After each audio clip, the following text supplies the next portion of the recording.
한 주간 잘 지내셨습니까? 네, 날씨가 무더워졌습니다. 건강하시기 바라고요. 더운 날씨에도 언제나 하나님의 은혜 가운데 살아갈 수 있는 저와 여러분들 될 수 있기 바랍니다.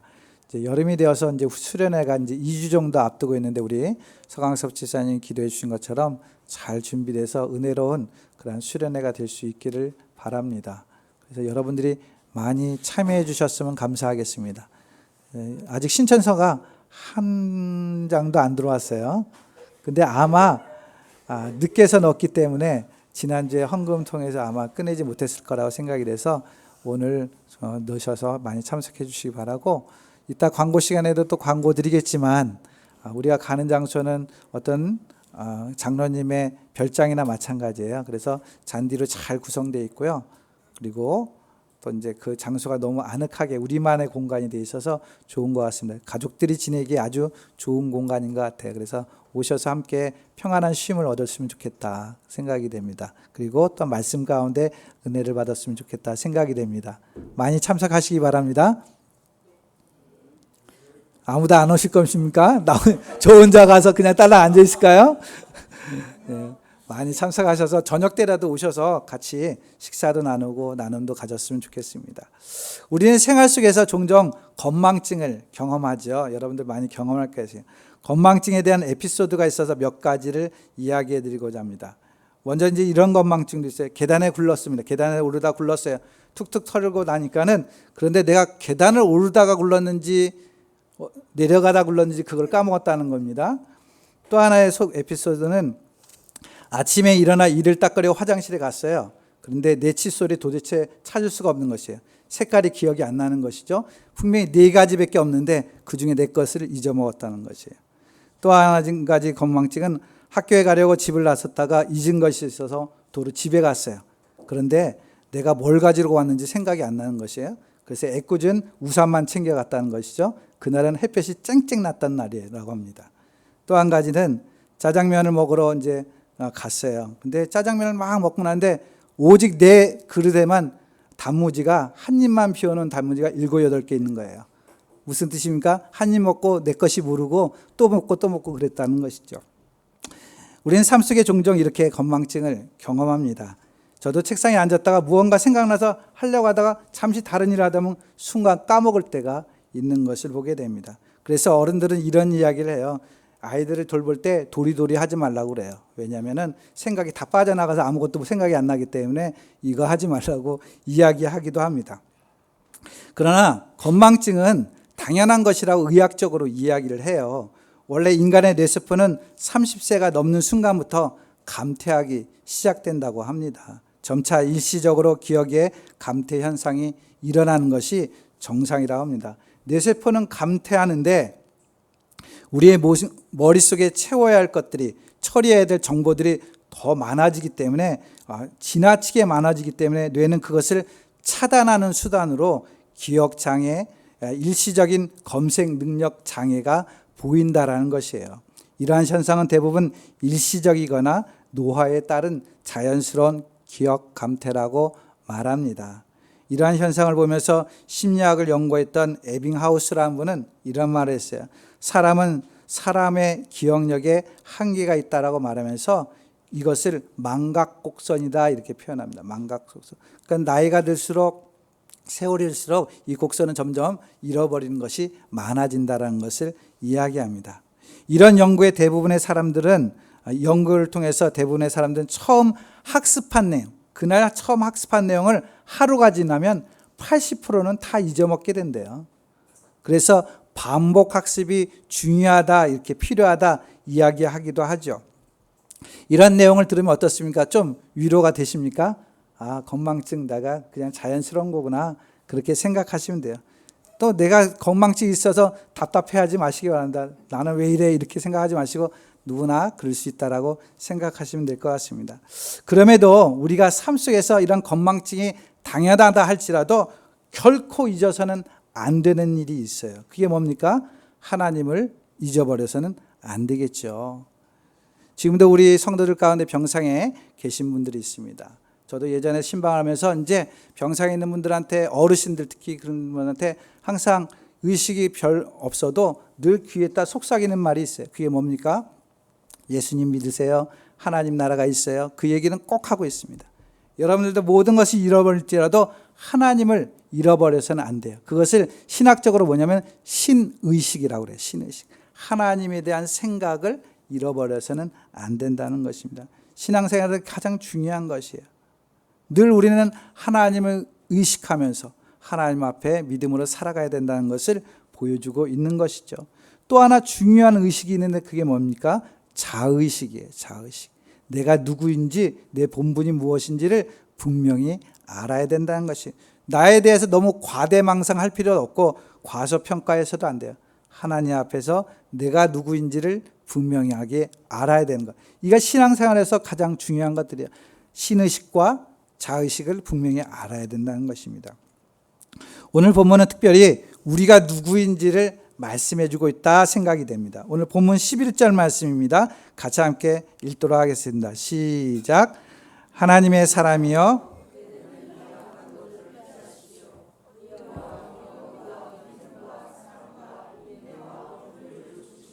아멘. 오늘 호칭이 나오고 있는데 뭐라고 됩니까? 하나님의 사람이여. 하나님의 사람이여. 이 말씀은 사도 바울이 에베소 교회의 목회자인 디모데를 향해서 온전한 신앙을 가지라는 그러한 직접적이고 적극적인 말씀을 해주기 위해서 하나님의 사람이여 디모데에게 이야기하고 있는 것입니다. 그러나 이 말씀은 단순히 디모데에게 이야기하는 것뿐만 아니라 오늘날 우리 모두에게도 똑같이 거론되는 호칭되는 말씀이라고 할 수 있습니다. 하나님의 사람이라는 말은 헬라어로 안드로페데우라는 단어를 사용해요. 이 말은 신약성경에서 오늘 본문과 디모데후서 3장 17절 거기에 나오고 있어요. 성숙한 그리스도인을 지칭할 때 사용되는 말인 것이죠. 독특한 표현입니다. 이러한 호칭은 영예로움을 내포하고 있어요. 그 의미, 영예롭다라는 것을 내포하고 있어요. 그래서 구약 성경에 보면은 모세나 사무엘이나 다윗이나 선지자 엘리야, 엘리사 이러한 사람들에게 불려졌던 호칭이기도 합니다. 그러나 이것은 단순히 디모데에게만 또한 믿음의 선진들이었던 그분들에게만 불려지는 것이 아니라 오늘 우리에게도 불려지는 호칭이다. 이렇게 생각하시면 될 것 같습니다. 저와 여러분들은 하나님의 사람이다. 이 고백이 있어야 된다는 것이죠. 그렇다면 하나님의 사람이라는 그 의미는 무엇을 말할까? 하나님의 사람이라고 할 때 그 의미는 무엇일까? 먼저는 존재의 변화, 신분의 변화를 뜻하는 것이에요. 우리의 이름은 본래 하나님의 사람이 아니라 무엇이었습니까? 죄인이었어요. 에베소서 2장 1절서부터 3절 말씀 보시면 이렇게 되어 있습니다. 여러분도 전에는 허물과 죄로 죽었던 사람입니다. 그때 여러분은 허물과 죄 가운데서 이 세상의 풍조를 따라 살고 공중권세 잡은 통치자 곧 지금 불순종의 자식들 가운데서 작용하는 영을 따라 살았습니다. 우리도 모두 전에는 그들 가운데서 육신의 정욕대로 살고 육신과 마음이 원하는 대로 행했으며 나머지 사람들과 마찬가지로 날 때부터 진노의 자식이었습니다. 말씀처럼 우리는 진노의 자식, 멸망할 수밖에 없는 자식이었다라는 것을 이야기하고 있어요. 그러나 그러한 사람들이 예수 그리스도를 통해서 우리의 죄를 용서받게 하고 또 우리의 죄를 덮어주신 것이에요. 하나님의 사람으로 우리를 덮어주셨습니다. 그래서 우리는 이제는 죄인이 아니라 누구라고요? 하나님의 사람이다라는 것이죠. 또한 이 말의 의미는 뭡니까? 하나님의 소유이다라는 뜻을 갖고 있어요. 하나님의 사람이라는 것은 하나님의 소유이다. 하나님의 사람, 하나님께 속한 사람인 것을 말하고 있어요. 바로 내 자신이 하나님께 속해 있다라는 것을 가져야 되는 거예요. 앞에서 이야기한 것처럼 자의식을 가질 때 내가 하나님 앞에 속해 있구나, 이것을 우리는 분명히 고백할 수 있어야 되는 것이에요. 그래서 나는 하나님의 사람입니다. 이것이 늘 있어야 됩니다. 우리 같이 한번 해보겠습니다. 나는 하나님의 사람입니다. 나는 하나님께 속해 있습니다. 나는 내 것이 아니에요. 하나님 것입니다. 하나님 것이에요. 그래서 내 마음대로 해서는 안 돼요. 내 마음대로 해서는 안 돼요. 누구 마음대로 해야 돼요? 하나님 마음대로. 하나님의 뜻대로 살아가야 되는 것이에요. 성경은 왕 같은 제사장 택하신 족속 해놓고 소유된 백성이다, 이렇게 말씀하고 있는 것을 보게 됩니다.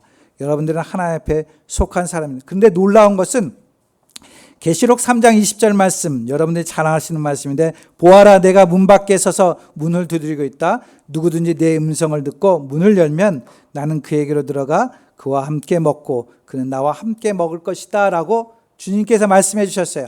내가 주님 앞에 속해 있지만 종이 아니라 하나님과 함께하는 그러한 삶이 우리에게 주어졌다는 것입니다. 동고동락을 할 수 있는 그러한 은혜가 있다는 것입니다. 사랑하는 성도 여러분, 나는 하나님의 것이지만 하나님께 나와 친구가 되길 원하시고 나와 늘 함께하길 원하신다는 사실을 우리는 알아야 합니다. 또한 이 호칭을 좀 더 구체적으로 그 의미를 생각하면 무엇이냐? 하나님의 사람이라는 것은 하나님께 인정받은 사람이다라는 의미를 갖고 있어요. 하나님께 인정받은 사람. 앞에서 말씀드렸듯이 이 말씀은 선지자나 왕이나 제사장들에게 불려졌던 말씀이기도 합니다. 하나님께서 선택해서 세운 사람이라는 것이죠. 그래서 하나님의 사람이라는 호칭은 나에게 조건이 있는 것이 아니라, 내가 어떻게 잘나서 내가 똑똑해서 하나님의 사람으로 세워진 것이 아니라 하나님의 전적인 은혜 가운데서 택하여졌다라는 것을 의미하는 것이에요. 하나님께서 여러분들을 인정해 주신 것이에요. 누구한테 인정받는다는 것은 감사한 일 아닙니까? 그렇죠? 직장에서 인정받는 거 좋죠. 학생들은 선생님한테 인정받으면 좋지 않습니까? 그런 것처럼 여러분들은 하나님 앞에 인정받은 백성들입니다. 그래서 언제나 하나님이 나에게 이렇게 은혜를 주셨구나. 하나님께서 진짜 나 아무것도 아닌데 나에게 이렇게 귀한 호칭을 불러주셨구나. 이 믿음을 가질 수 있기 바랍니다. 여러분들은 하나님의 사람입니다. 네, 그렇다면 하나님의 사람이라면 어떻게 살아야 될까요? 어떤 삶을 사는 것이 맞습니까? 어떻게 사는 게 맞을까요? 한 이야기를 소개하겠습니다. 예전에 한번 했던 이야기인 것 같아서 다시 한번 해보자 합니다. 어느 날 아침 한때의 노예들이 일터로 끌려가고 있었어요.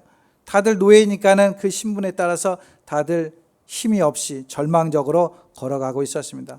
허약해서 비틀거리는 사람도 있었어요. 그런데 유독 한 젊은 노예만큼은 머리를 꼿꼿이 세우고 밝은 얼굴로 당당히 걸어갔다라는 것입니다. 이를 궁금히 여긴 주인이 그 까닭을 물어봤어요. 본래 그 젊은 노예는 아프리카의 왕의 아들이었다고 합니다. 그는 비록 낯선 땅에 잡혀와서 노예 생활을 하고 있지만 자신이 왕자라는 사실을 언제나 자나깨나 잊지 않고 그 자부심과 신념으로 꿋꿋하게 당당하게 살아갔다라는 이야기가 있습니다. 마찬가지로 하나님의 사람으로 우리가 자부심을 가져야 돼요. 때로는 삶 속에 어려움이 있지만, 힘든 일이 있고 내가 할 수 없는 일들이 있겠지만, 여러분들은 누구에게 속해 있습니까? 하나님께 속해 있어요. 하나님을 바라보고 믿음으로 당당히 나아가는 그러한 삶을 살아가야 될 것입니다. 우리는 흔히 이런 말을 하지 않습니까? 이렇게 잘 당당히 살아갈 때 때로는 우리가 살아가면서 사람이면 다 사람이냐? 사람다워야 사람이지, 이런 말을 사용할 때가 있어요. 무엇을 말합니까? 사람의 모습을 취했다고 해서 다 사람이 아니라는 것이죠. 사람이 해야 될 도리, 사람다운 행동을 진정으로 해야 돼 그 사람이 진정한 사람이라는 것을 말해주고 있습니다. 사도 바울은 오늘 본문에서 디모데에게 하나님의 사람이여라고 말씀하신 것은 에베소 교회에서 사역하는 디모데에게 자신의 존재의식을 가지고 하나님의 사람으로서 살아갈 것을 권면하고 있어요. 에베소 교회는 굉장히 힘든 곳이었어요. 문화나 사회가 굉장히 유혹이 있고 우상이 섬겼던 곳인데 그 속에 있는 사람들이 자꾸 시련을 주고 어려움이 있었어요. 그럼에도 불구하고 네 자신이 하나님의 사람인 것을 잊지 말라는 것이에요. 믿음을 가지고 당당히 살아가라고 이야기하고 있습니다. 특별히 이 말씀이 있기 전에 거짓 교사에 관한 이야기가 앞에 소개되고 있습니다. 이러한 내용을 통해서 내가 하나님의 사람으로서 명확한 인식이 필요하다는 것을 이야기합니다. 교사이지만 거짓 교사처럼 살아가는 것이 아니라 진정한 하나님의 교사로서, 믿음의 사람으로서, 하나님의 사람으로서 살아갈 것을 당부하고 있는 내용입니다. 그래서 우리가 하나님의 사람으로 살아갈 때에 네 가지 일에 대해서 권면하고 있는 것을 보게 됩니다. 먼저는 본문 11절 읽었지만 다시 한번 함께 읽겠습니다. 시작.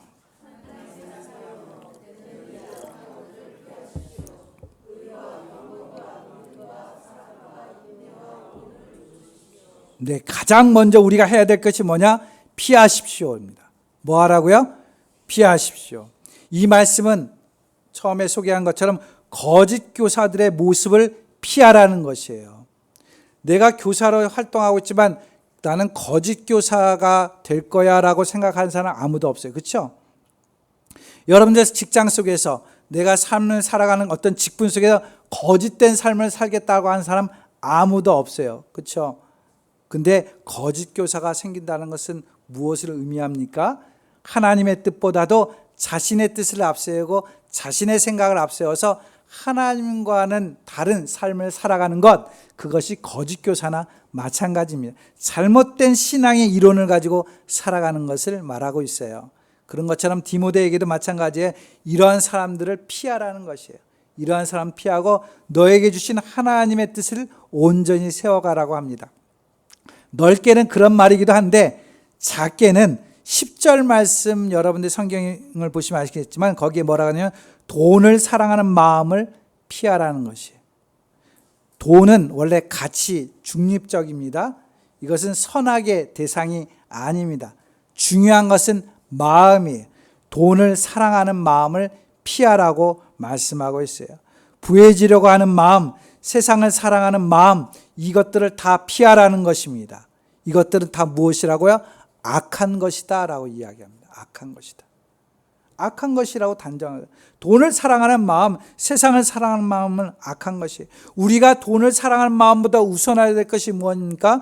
하나님을 사랑하는 마음을 가져야 되는 것이죠. 10계명에 제일 첫 번째 나오는 것이 무엇이에요? 아시는 분 있어요? 10계명에 제일 첫 번째 나오는 계명 뭡니까? 네, 나 외 다른 신을 두지 말라는 것이죠. 하나님밖에는 사랑하지 말라는 것이에요. 이 모든 것을 너에게 더하여 주시겠다 약속하고 있습니다. 산상수훈에서도 예수님께서 뭐라고 얘기합니까? 마태복음 6장 24절 말씀해 보시면 아무것도 두 주인을 섬기지 못한다. 한쪽을 미워하고 다른 쪽을 사랑하거나 한쪽을 중히 여기고 다른 쪽을 업신 여길 것이다. 너희는 하나님과 재물을 아울러 섬길 수 없다라고 말합니다. 그러기에 우리는 세상 것을 피해야 됩니다. 때로는 우리가 싸워서 이길 수 있는 것도 있지만 반드시 피해야 될 것들이 있는데 돈을 사랑하는 마음, 세상을 사랑하는 마음을 피하도록 오늘 사도 바울은 디모데에게 이야기하고 있습니다. 우리는 이 세상 살아가면서 사랑할 것들이 너무도 많아요. 좋아할 것들이 많지만 그럼에도 그 모든 것을 피하고 하나님을 사랑하는 그러한 믿음의 삶을 살아가는 것, 그게 어떠한 삶입니까? 하나님의 사람으로 살아가는 삶인 것입니다. 11절에 두 번째 보면 뭡니까? 조추십시오라고 나오고 있어요. 의와 경건과 믿음과 사랑과 인내와 온유를 조추십시오라고 이야기합니다. 근데 이 의와 경건과 믿음과 사랑과 인내, 온유는 예수님께서 이 땅에 살아가면서 보여주신 모습이에요. 이 말씀은 여러 가지 표현할 수 있어요.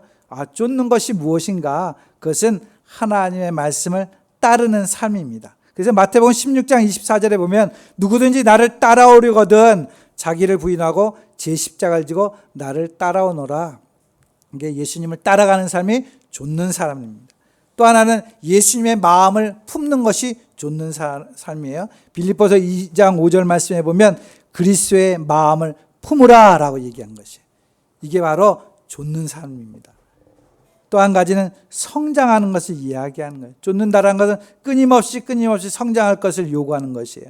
그리스도의 장성한 분량까지 계속 성장해야 될 것을 말하고 있습니다. 종합해 보면 이것을 성품을 담는다, 또한 성장한다, 이런 여러 가지 표현을 할 수 있지만 종합해 보면 예수님을 닮아가는 삶을 살아야 될 것을 이야기합니다. 우리가 지금부터 주님을 닮아가게 될 때 하나님은 더욱 영광을 받으시게 되는 것입니다. 캐럴 메이홀이라는 사람은 주님을 닮아가는 것에 대해서 두 가지 예화를 들어줬어요. 그 첫 번째 예화는 뭐냐면 몸에 살이 찐 여인이 살 빼기 위해서 훈련을 받는 것을 닮아간다는 것으로 표현했어요. 훈련교사가 먼저 하는 것은 뭐냐면 그 여인에게 거울에다가 그녀가 되고 싶은 스타일의 윤곽을 그리라고 이야기했습니다. 그녀가 그 거울 앞에 섰을 때 그녀의 모습은 거울에 그린 날씬한 몸매에 차고 넘쳤어요. 그 수주일 동안 그녀는 운동을 하면서 음식을 조절하였습니다. 매주 그녀는 거울 앞에 섰고 그때마다 몸이 줄기는 했지만 자신이 그린 그림보다는 넘쳐나는 것을 경험했어요. 그래서 그는 더욱 열심히 운동하고 엄격하게 음식 조절을 하였다고 합니다. 결국 어느 날 그녀는 거울에 그린 모습에 꼭 맞는 그러한 모습이 되었다라는 것으로 하나의 예를 들었습니다. 또 하나의 예는 뭐냐면 화강암 덩어리로 사자의 상을 새긴 조각가에 대한 이야기를 했습니다. 어떻게 그와 같은 훌륭한 작품을 만들 수 있느냐고 질문을 했을 때 그는 이렇게 이야기합니다. 아주 쉬웠습니다. 내가 한 것은 그저 사자처럼 생기지 않는 것을 모조리 쪼아낸 것뿐입니다. 이렇게 이야기했다고 합니다. 사랑하는 성도 여러분, 이 예화를 통해서 우리가 주님을 닮기 위해서 어떻게 해야 되는지 생각하게 됩니다. 닮기 위해서는 먼저는 부단한 노력이 필요하다는 것이죠. 내 안에 또 한 가지는 내 안에 예수님을 닮지 않은 모습이 있다면 그것을 하나하나 제거해야 된다는 것을 보여주고 있습니다. 사랑하는 성도 여러분, 여러분들이 예수님을 닮기를 원하십니까? 그렇다면 노력을 해야 돼요. 그냥 앉아서 가만히 있는다고 해서 되어지는 부분이 아니라는 것이죠. 뿐만 아니라 내 안에 예수님이 닮지 않은 모습들이 있어요. 그 모습들 하나하나를 다 제거할 수 있어야 되는 것이에요. 그럴 때 우리는 주님의 모습을 닮아가게 됩니다. 성경은 우리의 모습을 이렇게 표현하고 있어요. 창세기 1장 24절 말씀에 보면 하나님이 당신의 형상대로 사람을 창조하셨으니 곧 하나님의 형상대로 사람을 창조하셨다. 하나님이 그들을 남자와 여자로 창조하셨다 말씀합니다. 즉 우리는 누구를 닮은 모습으로 만들어졌다고 그래요? 하나님을 닮은 모습. 지금 내가 하나님을 닮아 있는가 한번 생각해 보세요. 우리 자녀들이 아빠의 모습, 엄마의 모습을 닮고 있지 않습니까? 그런데 내가 우리의 생명 주신 주님의 모습을 닮아 있는가? 의와 정의와 사랑과 인내와 온유한 모습이 내 안에 있는가? 한번 내 자신을 살펴볼 수 있기 바랍니다. 본문 12절 말씀입니다. 같이 함께 읽겠습니다. 12절 말씀 시작.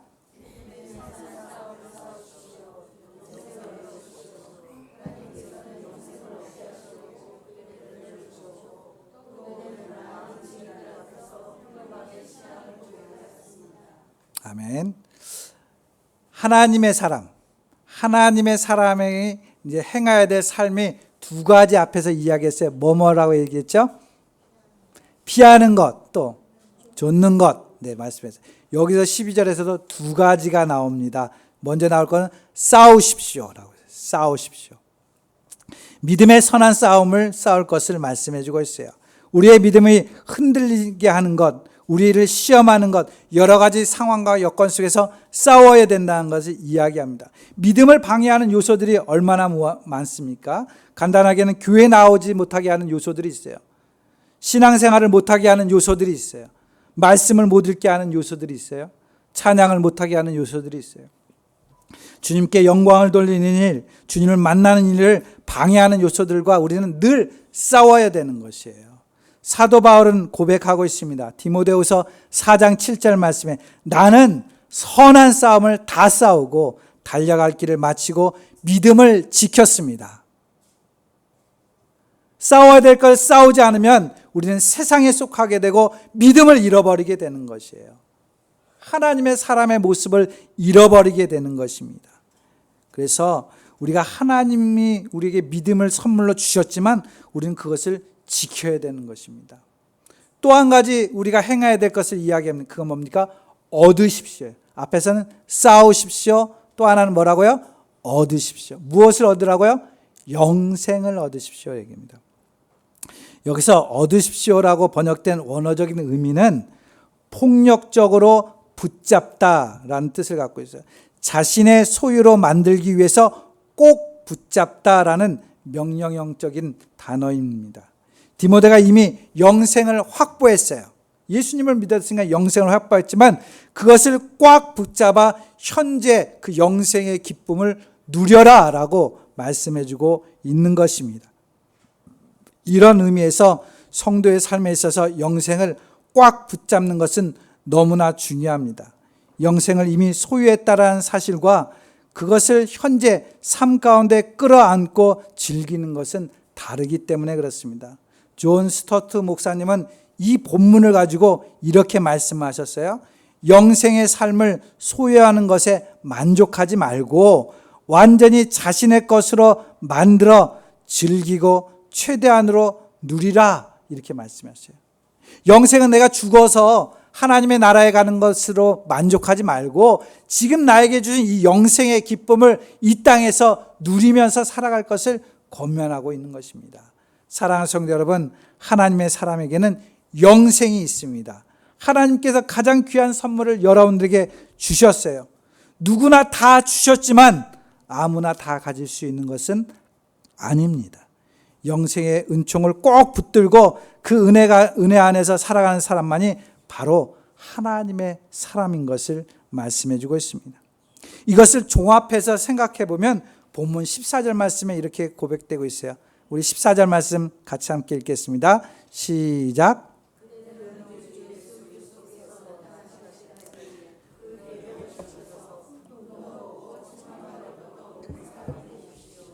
아멘. 무엇이 되라고요? 사람이 되라고요. 사람이 되세요. 인간이 되거라 이렇게 말씀하죠. 근데 흠이 없고 책망받을 사람이 없는, 책망할 것이 없는 그러한 사람이 돼요. 앞에서 네 가지를 말씀드렸어요. 뭐라고요? 첫 번째는 피하라. 또 두 번째는 조치라. 세 번째는 싸우라. 네 번째는 네? 얻으라. 이 모든 것을 종합해 보면 뭐가 되라고요? 사람이 되어라. 어떤 사람이요? 흠없고 책망받을 것이 없는 사람. 하나님 앞에 인정받는 사람이 되어라. 이렇게 이야기하고 있어요. 언제까지? 언제까지요? 그래요. 예수님께서 나타나실 때까지. 예수님께서 다시 오실 때까지 내가 사람이 되어야 되는데 하나님의 사람으로서 흠이 없고 깨끗하고 정직하게 바르게 살아라. 그러기 위해서는 피하고 좇고 또 뭡니까? 싸우고 얻고 이 일들을 행하라는 것이에요. 근데 중요한 의미가 있다고 생각해요. 예수님이 다시 나타나실 때까지, 예수님께서 다시 오실 때까지, 그때까지 우리는 우리가 하나님의 사람으로서 예수님의 모습을 대신하며 살아야 한다는 뜻으로 저는 생각이 됩니다. 즉 예수님이 오시는데 그때 가서 예수님의 모습이 보여줄 것이에요. 근데 이 땅에 살아가면서 누구도 예수님의 모습을 본 사람이 없어요. 그러면 여러분들을 통해서 예수님의 모습을 보여야 된다는 것이죠.